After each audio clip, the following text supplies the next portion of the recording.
प्रांजल ज्ञान गंगा में आप सभी का स्वागत है। हम संक्षिप्त महाभारत का पाठ कर रहे हैं, जिसमें कि वन पर्व चल रहा है। कल हमने कथा में द्रौपदी का सत्यभामा को उपदेश तथा सत्यभामा की विदाई की कथा को पढ़ा था।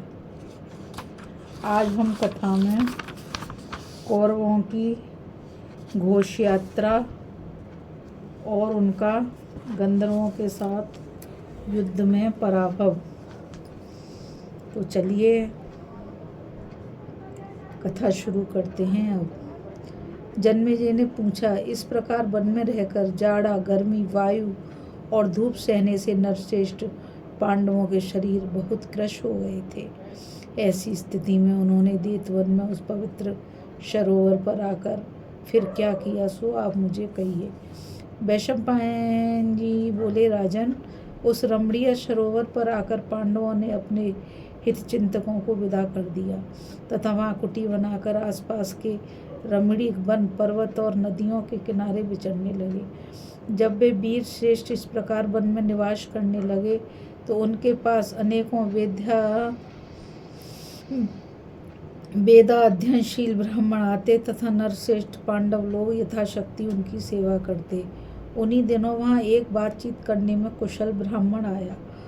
उनसे मिलकर वह कौरवों से मिला और फिर धृतराष्ट्र के पास पहुँचा। वृद्ध कुरुराज ने आसन देकर उसका यथोचित सत्कार किया और फिर आग्रहपूर्वक पांडवों का वृतांत पूछा। तब ब्राह्मण ने कहा कि इस समय युधिष्ठिर, भीम, अर्जुन, नकुल और सहदेव बड़ा भीषण कष्ट सह रहे हैं।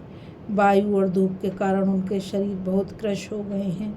द्रौपदी की तो बात ही मत पूछिए। वह वीर पत्नी होकर भी अनाथ सी हो रही है तथा सब ओर से दुखों से दबी हुई है। उसकी बातें सुनकर राजा धृतराष्ट्र को बड़ा दुख हुआ। जब उन्होंने सुना कि राजा के पुत्र और पौत्र होकर भी पांडव लोग इस प्रकार दुख की नदी में पड़े हुए हैं तो उनका हृदय करुणाश्रु भर आया और वे लंबी लंबी सांसें लेकर कहने लगे, धर्मपुत्र युधिष्ठिर तो मेरे अपराध पर ध्यान नहीं देंगे और अर्जुन भी उन्हीं का अनुसरण करेगा, किंतु इस वनवास से भीम का कोप तो उसी प्रकार बढ़ रहा है जैसे हवा लगने से आग सुलगती रहती है। उस क्रोधानल से जलकर वह वीर हाथ से हाथ मलकर इस प्रकार अत्यंत भयानक और गर्म सांसें लिया करता है मानो मेरे पुत्र और पुत्रों को जलाकर भस्म कर देगा। अरे इन दुर्योधन, शकुनी, कर्ण और दुशासन की बुद्धि न जाने कहाँ मारी गई है। इन्होंने जो राज्य जुए के द्वारा छीना है उसे ये मधुसा मीठा समझते हैं। इसके द्वारा अपने सर्वनाश की ओर इनकी दृष्टि ही नहीं जाती। देखो, शकुनी कपट की चालें चलकर अच्छा नहीं करता, फिर भी पांडवों ने इतनी साधुता की कि उसी समय उन्हें नहीं मारा, किंतु इस कुपुत्र के मोह में फंसकर मैंने तो वह काम कर डाला जिसके कारण कौरवों का अंतकाल समीप दिखाई दे रहा है। सभ्य साची अर्जुन आदित्य धनुर्धर हैं, उसका गांडीव धनुष भी बड़े प्रचंड वेग वाला है और अब वो उसके सिवा उसने और भी अनेकों दिव्य अस्त्र शस्त्र प्राप्त कर ली हैं। भला ऐसा यहाँ कौन है जो इन तीनों लोगों के तेज को सहन कर सके। धृतराष्ट्र की ये सब बातें शुवल पुत्र शकुनी ने सुनी और फिर कर्ण के साथ एकांत में बैठे हुए दुर्योधन के पास जाकर उसे सुनाई। यह सब सुनकर उस समय दुर्बुद्धि दुर्योधन भी उदास हो गया। तब शकुनी और कर्ण ने उससे कहा, भरतनंदन, अपने पराक्रम से तुमने पांडवों के यहाँ से निकाला है। अब तुम अकेले ही इस पृथ्वी को इस प्रकार भोगो जैसे इंद्र स्वर्ग का राज्य भोगता है। देखो, तुम्हारे बाहुबल से आज पूर्व, पश्चिम, दक्षिण, उत्तर चारों दिशाओं के नृपतिगण तुम्हें कर देते हैं। जो दीप्तिमती राजलक्ष्मी पहले पांडवों की सेवा करती थी, आज वह तुम्हें और तुम्हारे भाइयों को मिली हुई है। राजन, सुना है कि आजकल पांडव लोग देववन में एक सरोवर के ऊपर कुछ ब्राह्मणों के साथ रहते हैं।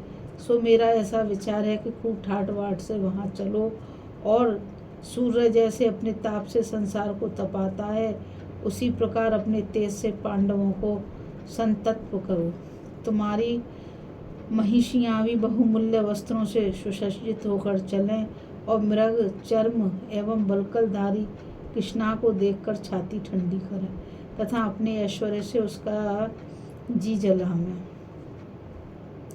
जन्मेजय दुर्योधन से ऐसा कहकर कर्ण और शकुनी चुप हो गए। तब राजा दुर्योधन ने कहा, कर्ण, तुम जो कुछ कहते हो वह बात मेरे मन में भी बसी हुई है।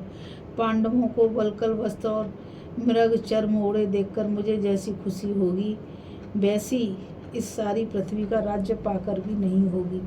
भला इससे बढ़कर प्रसन्नता की बात क्या होगी कि मैं द्रौपदी को वन में गेरुए कपड़े पहने देखूं। परंतु मुझे कोई ऐसा उपाय नहीं सूझ रहा है जिससे कि मैं देव वन में जा सकूं और महाराज भी मुझे वहां जाने की आज्ञा दे दें। इसलिए तुम मामा शकुनी और भाई दुशासन के साथ सलाह करके ऐसी युक्ति निकालो जिससे हम लोग देव वन में जा सकें। तदंतर सब लोग बहुत ठीक ऐसा कहकर अपने अपने स्थानों को चले गए। रात्रि बीतने पर भोर होते ही वे फिर दुर्योधन के पास आए। तब कर्ण ने हंसकर दुर्योधन से कहा, राजन, मुझे देव वन में जाने का एक उपाय सूझ गया है, उसे सुनिए। आजकल आपकी गौओं के श्रेष्ठ गोष्ठ देव वन में ही हैं और वे आपकी प्रतीक्षा कर रहे हैं। इसलिए हम लोग घोष यात्रा के बहाने वहाँ चलेंगे। यह सुनकर शकुनी भी हंसकर बोला, देव वन में जाने का यह उपाय तो मुझे भी खूब जचता है। इस काम के लिए महाराज हमें अवश्य अपनी अनुमति दे देंगे और पांडवों से मेलजोल करने के लिए भी समझावेंगे। ग्वाले लोग देव वन में तुम्हारे आने की बाट देखते ही हैं, इसलिए घोष यात्रा के मिस से हम वहाँ जरूर जा सकते हैं। राजन, इस प्रकार सलाह करके वे सब राजा धृतराष्ट्र के पास आए और उन सब ने धृतराष्ट्र से तथा धृतराष्ट्र ने उनसे कुशल समाचार पूछा। उन्होंने पहले ही से समंग नाम के एक गोप को पढ़ाकर ठीक कर लिया था। उसने राजा धृतराष्ट्र की सेवा में निवेदन किया कि महाराज, आजकल आपकी गौएं समीप ही आई हुई हैं। इस पर कर्ण और शकुनी ने कहा, कुरुराज, इस समय गौएं बड़े रमणीक प्रदेश में ठहरी हुई हैं। यह समय गाय और बछड़ों की गणना करने तथा उनके रंग और आयु आदि का ब्यौरा लिखने के लिए भी बहुत उपयुक्त है। इसलिए आप दुर्योधन को वहां जाने की आज्ञा दे दीजिए। यह सुनकर धृतराष्ट्र ने कहा, हे तात, गौओं की देखभाल करने में तो कोई आपत्ति नहीं है, किंतु मैंने सुना है कि आजकल नरदर्शुल पांडव लोग भी उधर कहीं पास में ही ठहरे हुए हैं। इसलिए मैं तुम लोगों को वहां जाने की अनुमति नहीं दे सकता, क्योंकि तुमने उन्हें कपट से जुए में हराया है और उन्हें वन में रहकर बहुत कष्ट भोगना पड़ा है।